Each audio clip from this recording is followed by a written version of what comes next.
Why do some people appear to be defying the aging process? What makes the difference? Appearance? Money? Health? The key ingredient is attitude, wrapped around a zest for life. They follow their passions and look forward proactively to what comes next, and it shows. Hello, my name is June Whittaker, and welcome to Ageless. It's not the number of candles on the cake that count, it's attitude. And today I'm delighted to have with us Stephen James. Stephen, welcome to the show. Thank you for having me, June.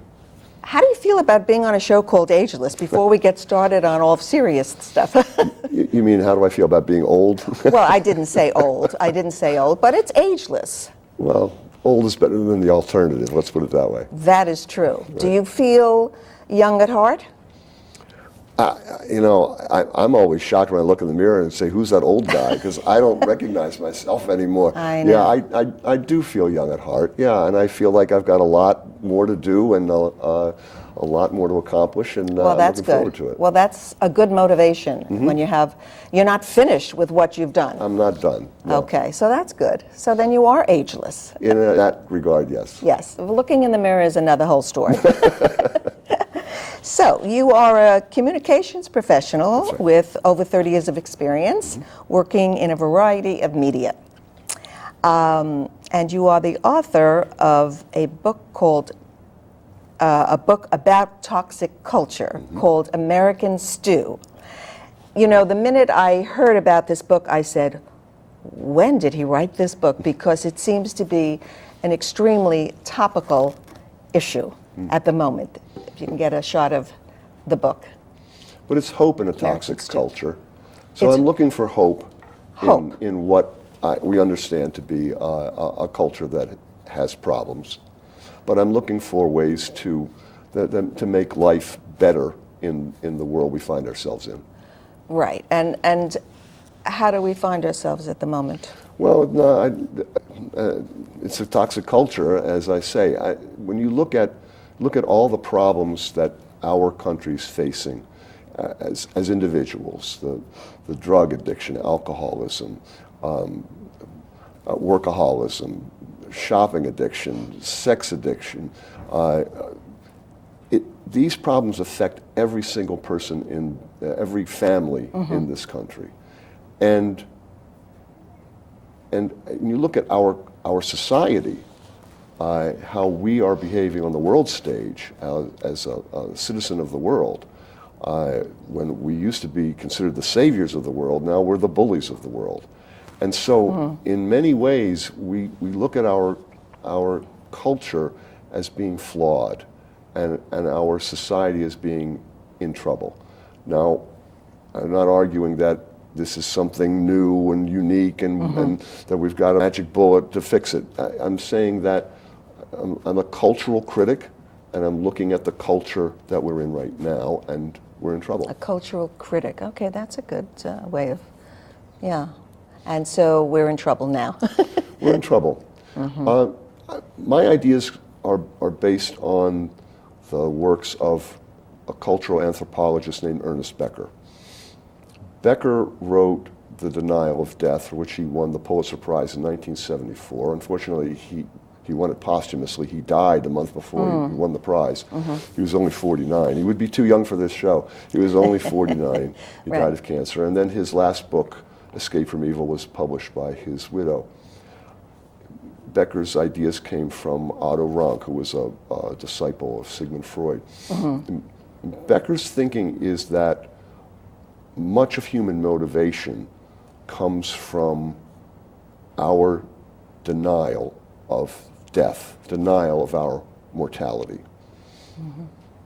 He was a Darwinian. He understood that human beings are animals, Right. and like all animals, like all living things, we're predisposed to stay alive.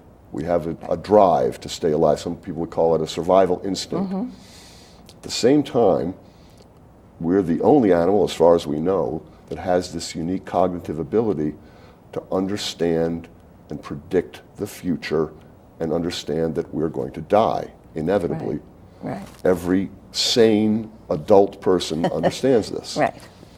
And this leaves the human animal with a paradox, which could have been an insurmountable problem for our ancient ancestors in the Pleistocene era. You think about it, if you know you're going to die, and yet you have this survival instinct, you would be crippled with fear. But we're not. We all get out of bed in the morning, we all do our thing. Right. Why is that? Yeah, why is that? Because we don't fear death unless you've got a gun held to your head. We dread death. Like I dread Christmas shopping. Right, Like I dread right. the end of summer. I dread the end of life. Human beings have the ability to repress ideas and emotions that we don't like or want. We can suppress them consciously or repress them unconsciously. This is something that Freud discovered in his work. This ability to repress unwanted emotions like fear enabled our ancestors to move out of Africa and conquer the world. It enabled our ancestors to repress the dread of death. But when you think about it, repression was imperfect. It has to be imperfect. If our ancestors were able to repress death perfectly, then we wouldn't have been afraid of lions and hyenas, and none of us would be here now. The fact is that we had to have an imperfect repression to maintain some level of fear, and so we repress death to a certain degree, repress the dread of death to a certain degree, and we wind up with anxiety, that residual fear, death anxiety. And death anxiety is part of the human condition. Is it a conscious thing or? It can be, but it's mostly unconscious. And this is why it's hard for people to understand, because people will tell you, well, I'm not afraid of dying. And of course they're not. They don't have a gun held to their head and a knife at their throat. But that unconscious death anxiety is with every one of us to one degree or another. Right.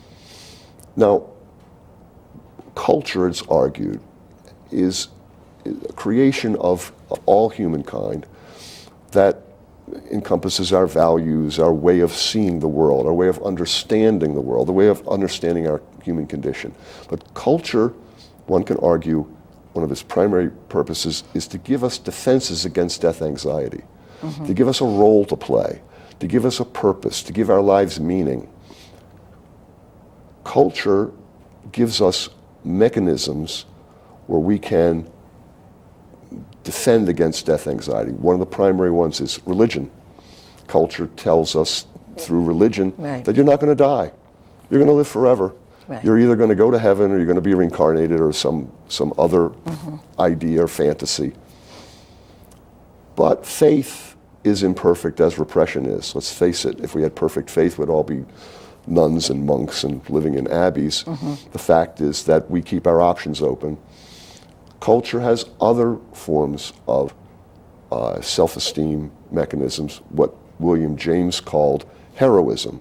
We think of the hero as the fireman that rushes into the burning building, but heroism can be an everyday heroic act of just getting out of bed in the morning and going to work and providing for your family and raising your kids and following the rules and paying your taxes and voting when you should, and all of those things that make you an everyday hero. And that gives you self-esteem. And self-esteem, it has been shown in hundreds of laboratory experiments, self-esteem is a primary defense against death anxiety.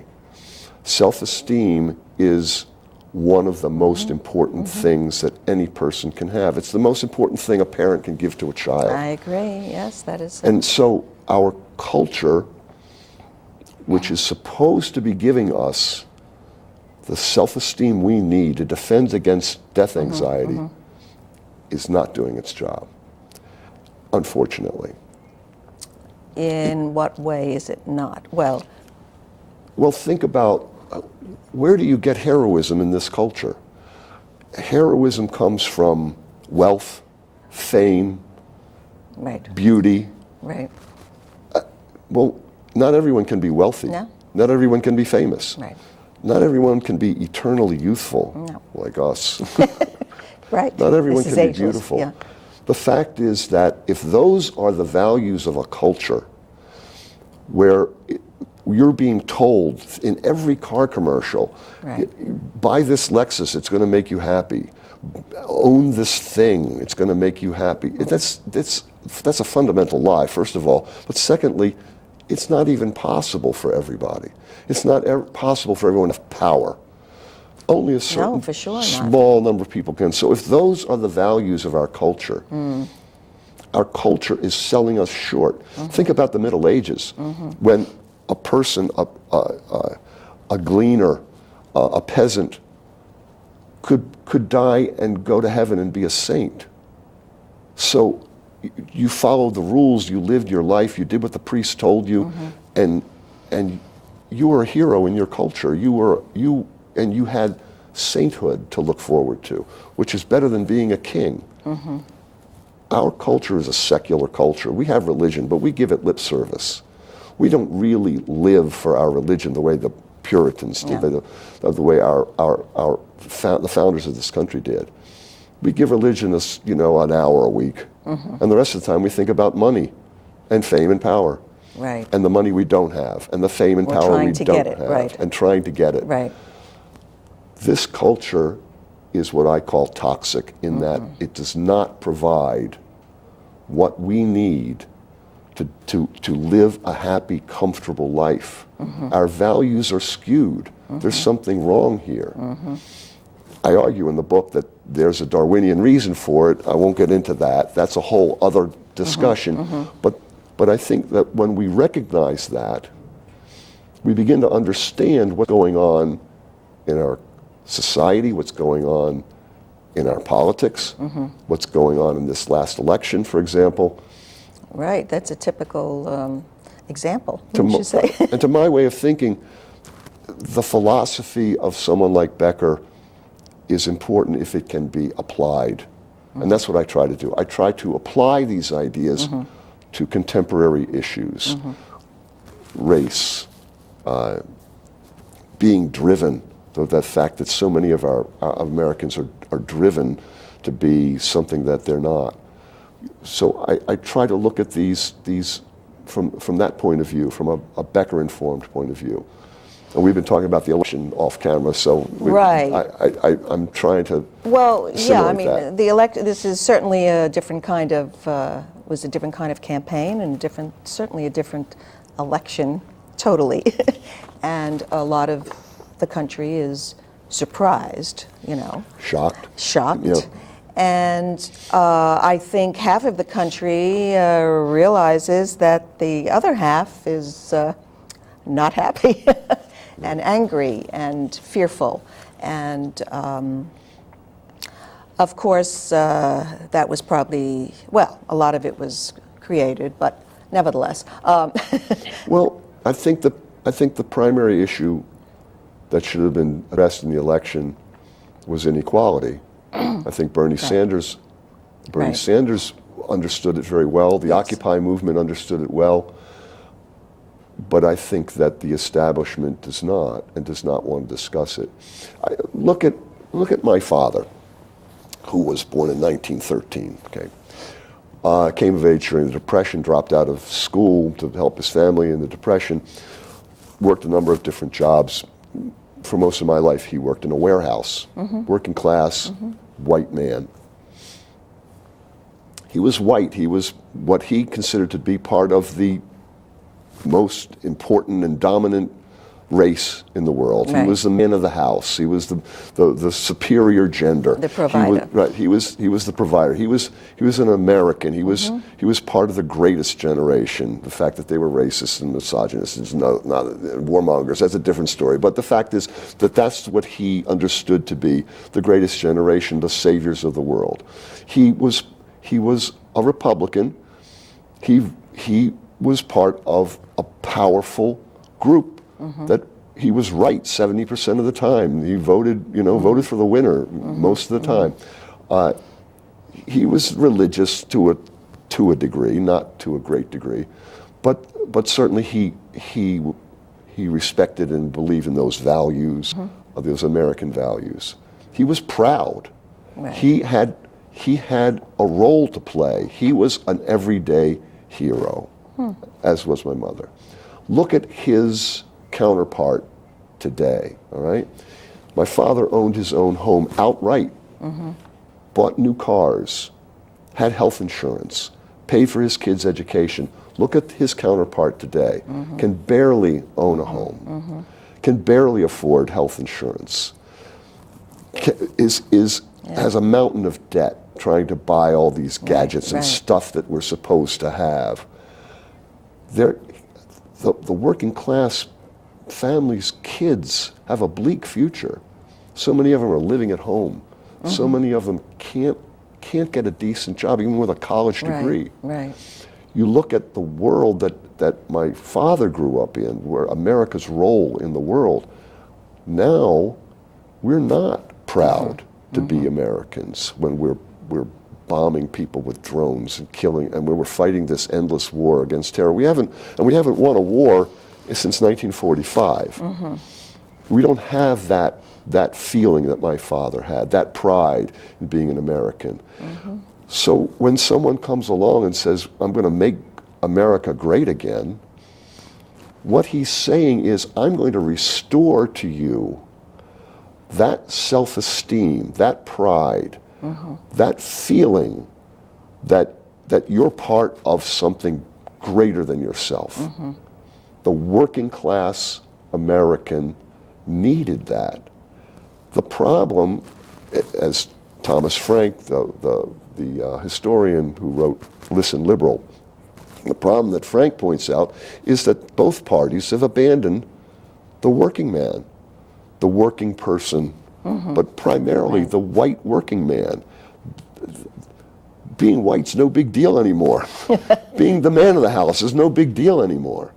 And so, we can survive that. I can survive that. I don't mind being equal to women. I don't mind being one of a number of races. That's fine with me. But when you start to chip away at all the other things that give me satisfaction and self-esteem, if you take away from me my defense against death anxiety, you expose me to dread. Well, that's a very interesting concept. Yeah, and it sounds, when you say it, very simple.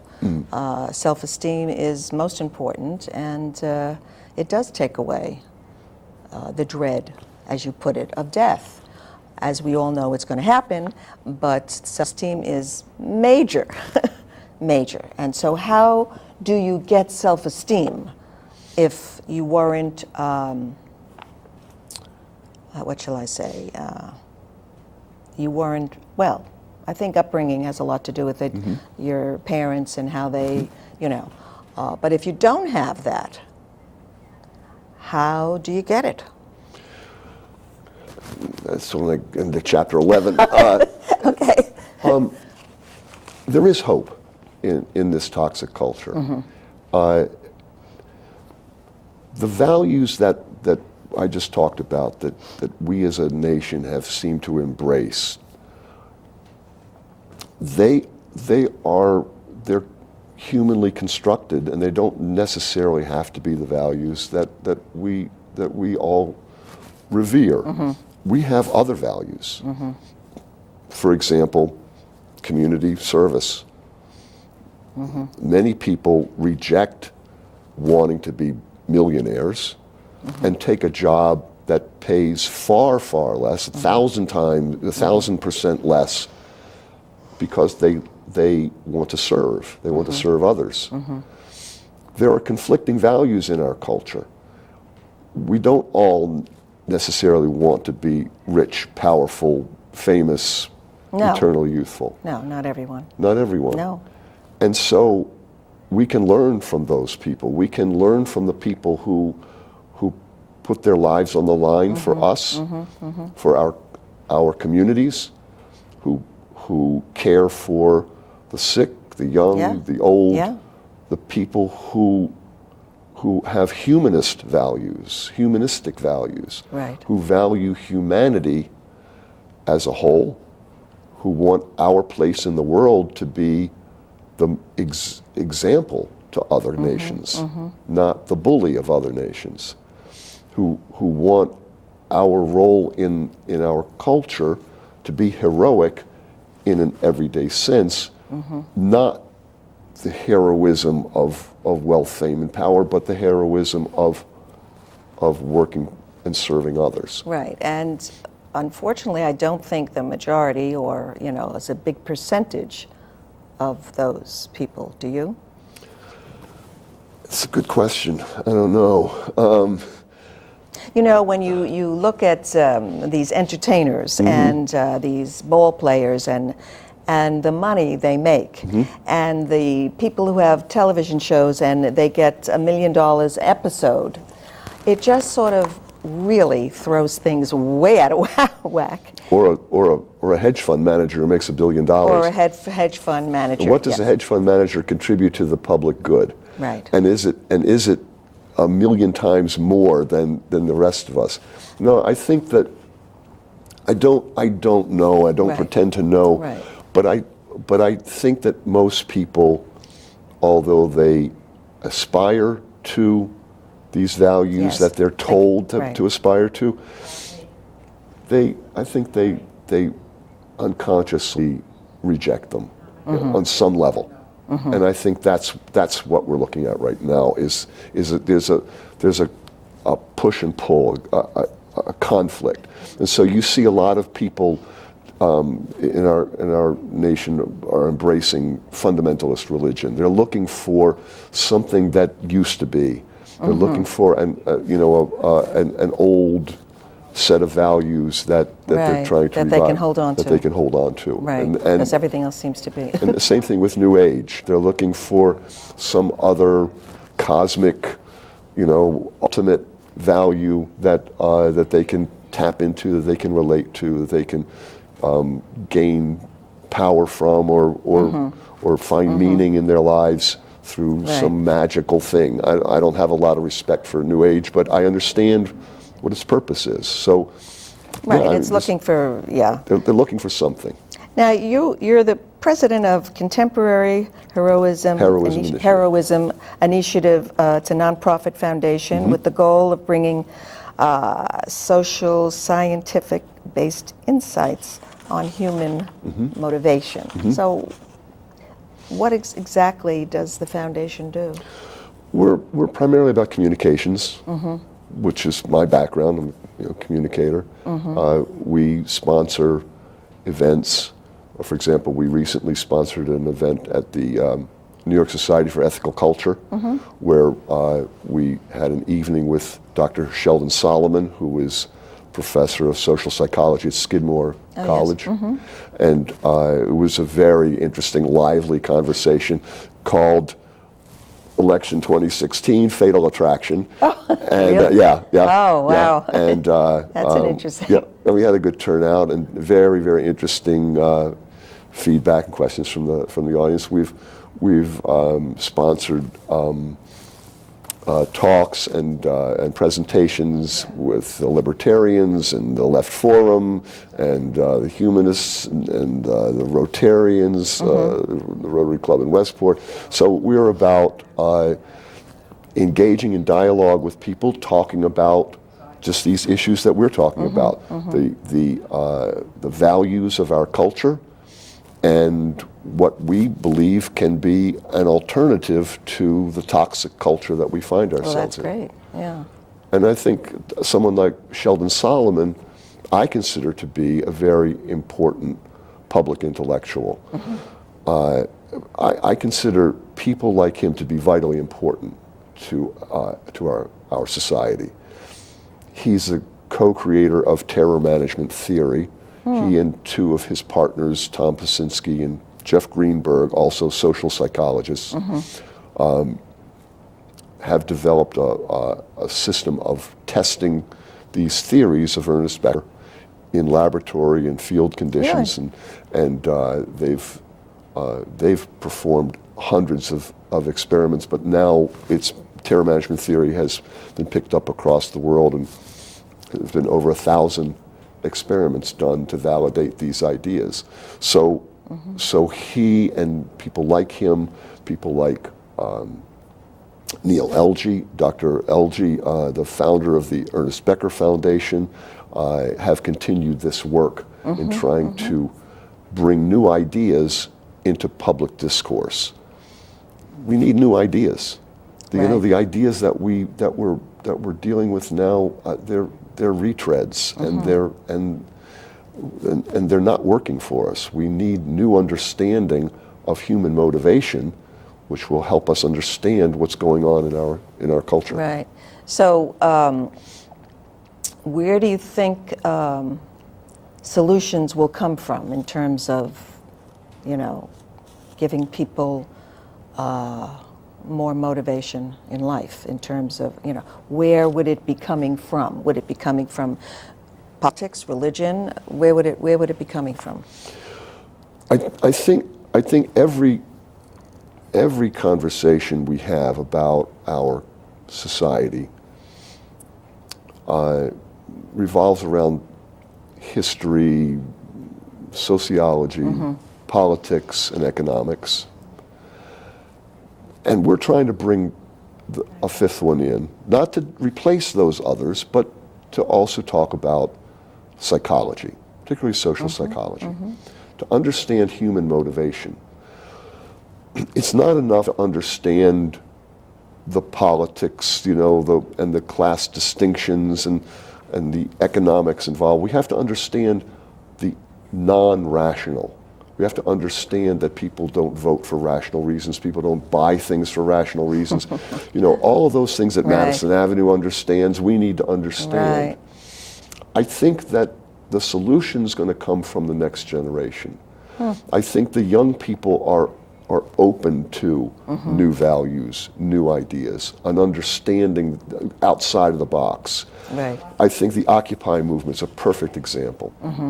My daughter's pretty radical, you know, maybe more radical than me.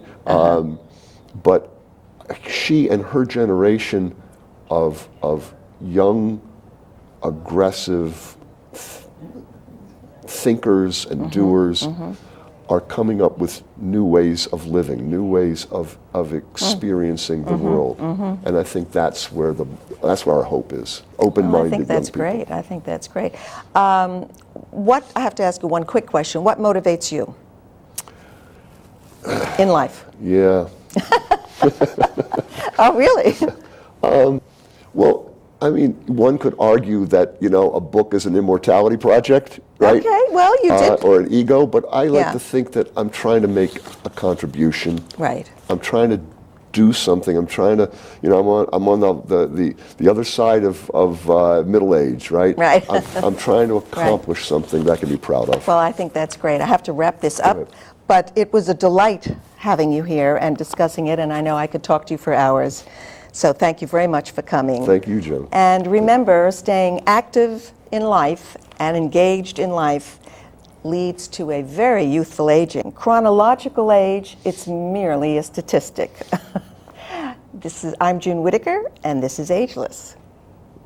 Thank you.